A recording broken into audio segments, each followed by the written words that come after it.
Your storm is only as tough as you make it out to be. What do I mean by that? Everybody got a storm that they're going through. We all have something that we're going through.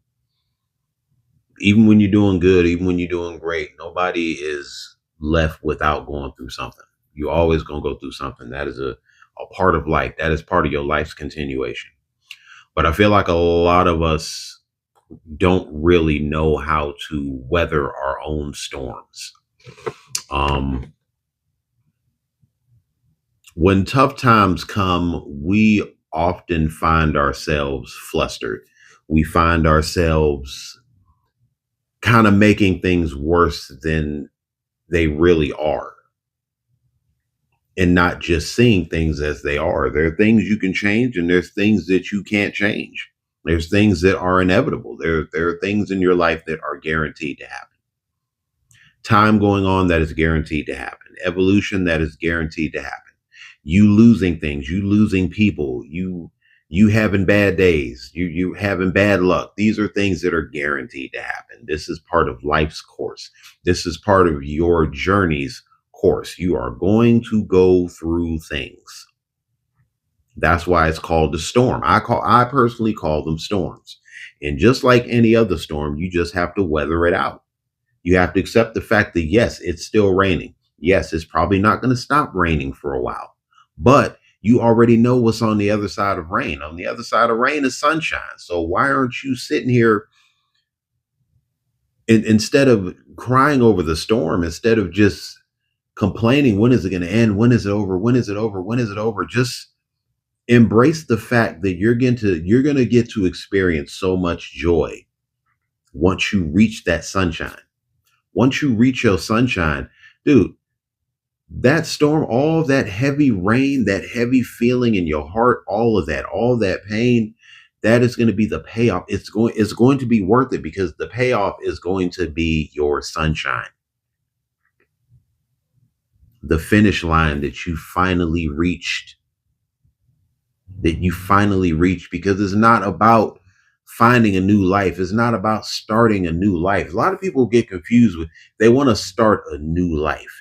They think that is going to get them somewhere. Let me tell you something. Just starting a new life is not going to get you anywhere if you haven't finished the chapter in your story. You didn't finish your story. Now you're trying to start a new one. You didn't finish the other one. You didn't finish the other one because you tried to dodge the storm. You dodged the rain. You dodged the storm in that story. So you move to another one, thinking that that's going to be okay. No, it's not. Constantly starting new chapters, constantly starting new stories without finishing the most important ones is non-beneficial. It's not going to benefit you in the end. These are short-term victories. Now, I'm not saying it's impossible to dodge the storm. It's very possible to dodge the storm, but eventually you're going to run out of room. You're going to run out of places to run. You're going to run out of places to hide. You're going to run out of excuses. You're going to run out of lies. And eventually you're going to have to face the heavy storm that partially now you created. And now you got to face it head on.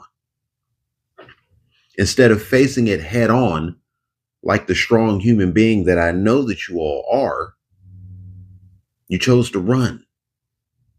So many of us choose to run. We choose to run from the inevitable. We choose to run from the necessary storm, from the necessary pain.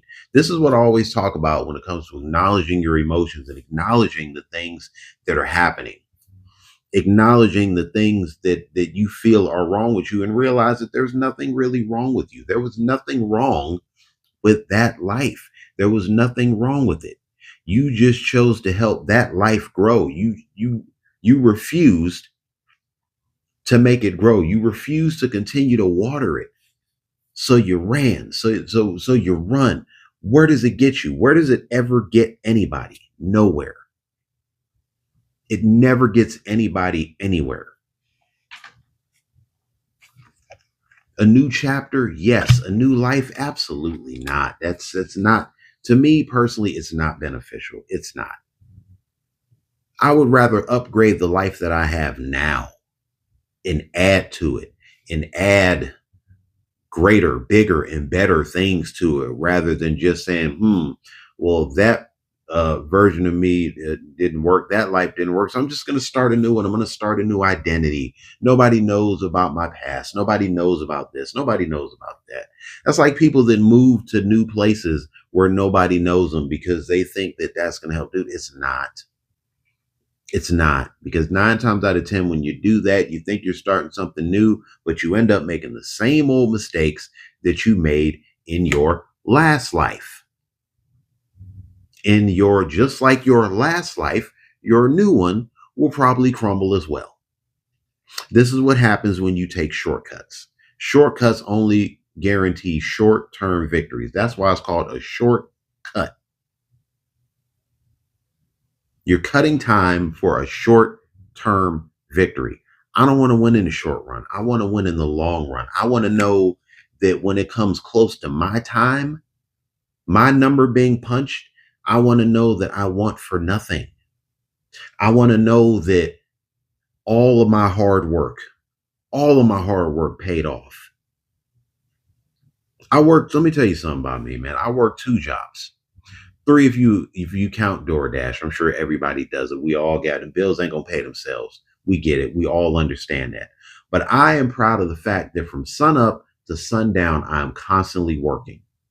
From sun up to sundown, I am working. I am working my ass off to not only make ends meet, but to make sure that I want for nothing in the end. That in the end, I can rest and watch the sunset on a grateful life that I created for myself. That's why, listen, I require nothing from anyone. I refuse to be a shortcut. I refuse to take shortcuts. I refuse to be somebody else's charity case. I refuse to do that. And you should too. You all should. Ditch the shortcuts, man. Because they're not going to get you nowhere. In the long run, they're not going to get you anywhere. Except for where you started. So now instead of reaching the finish line, you're back at the starting line. That's what happens. I don't think young people understand that. That's what happens when you constantly try to factory reset your life. You factory reset your life. I'm not talking about creating a better version of yourself. You can create a better version of yourself with the life you have now. In fact, most smart people do that. The life that they have now, just upgrade, constantly evolve. You're doing good today, do great tomorrow. You're fine now, be perfect. I don't mean perfect, but just do better every day. Thrive to do better. Thrive to do something new, to learn something new. Add new things to the life you have now. Don't try to add yourself to a new life. Weather the storms that you're going through right now. Weather them. Let it rain. Because when that sunshine gets here, you're going to thank God that you weathered that, because you made it. You made it to another day. You made it to another chapter. Your story is not finished. For a lot of us, it's only beginning.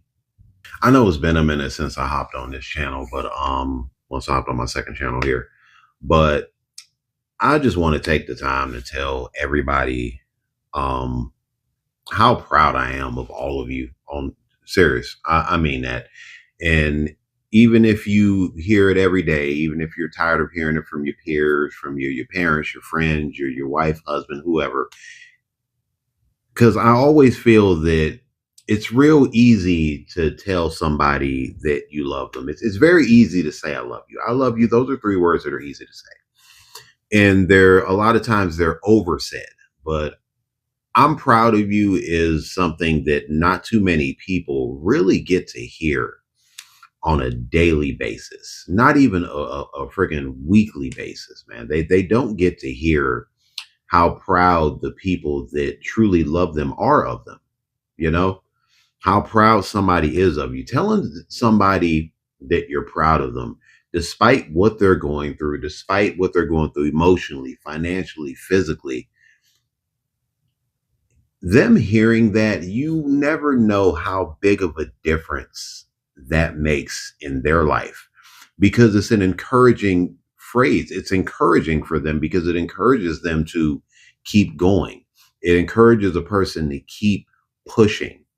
Being proud of somebody is being proud of the fact that they get up every day from sun up to sundown and they try to make a better person out of themselves. They try to evolve. They try to get one step closer to the finish line. They're constantly trying. They might be failing on a day-to-day basis, but hearing the words, "I'm proud of you," that's the fuel. That is literally the rocket fuel that's going to keep them going. Those words keep people going all the time. I've said this about companies. Companies need to tell their employers that they're doing daily. Tell them all the time, "You're doing a good job. I'm proud of you. You're doing a good job. I'm proud of you." Husbands, tell your wives, "Sweetie, you're doing a good job. I'm proud of you." Wives, every time your husband steps out of that house, every time that man steps out into the real world and he works and he claws and he scratches for you and your family, you and your kids, tell that man every single day, "Honey, I'm proud of you." Those are the words that should come out of your mouth before "I love you." I'm proud of you and I love you. I'm proud of you and I love you. That is going to encourage that man. That is going to encourage that woman. That is going to encourage you as a team, as a family, to continue to strive, to continue to drive harder and harder and harder until you finally make it. Because that is a big part of weathering the storm. That is going to help them weather that storm. No matter what I'm going through in the outside world, no matter how hard it's raining, I have somebody, I have friends, family, loved ones, parents that tell me all the time that I know how proud they are of me, and I'm going to keep going. I can't stop, and I won't stop. Because being proud of somebody means that you are cheering them on. They may not be winning now, but you're going to pray for them every step of the way until they reach the end of their journey. That means so much to a person. You'll never know how much that means to somebody. Just like y'all don't know how much this channel means to me. Yes, okay, only have 130 something subscribers, but it's not about the subscribers. It's about the message. If I could send this message, if you can change one life a day, just one, that's better than riches. That's better than millions and millions of subscribers. That's just one person saying, "You know what? I'm going to try to make a difference." And shout out to the other channels out there that are drawing inspiration, that are inspiring self-confidence in people. Because we need more of that are inspiring positivity. We need more positivity in the negative world that we live in right now. We need that. We need that. We need that positivity, because that positivity is going to help us weather the storm also. So if you know somebody that's struggling, if you see somebody struggling, if you see somebody trying and pushing or clawing and scratching, but they get discouraged and they're down and they don't think they can go any further, tell that person that you're proud of them. Even if you don't know them, you're doing a good job, man. I'm proud of you. Sometimes it's those magic words that hit more powerful than any medicine. Be somebody's medicine, man. Folks, if you reached the end of this video, I want to thank you guys so much for tuning in. Also, if you're new to my channel, don't be a stranger. Hit the like button, subscribe, and share. And in case nobody else tells you, I'll tell you. I love you, and I'm proud of you. Keep it up.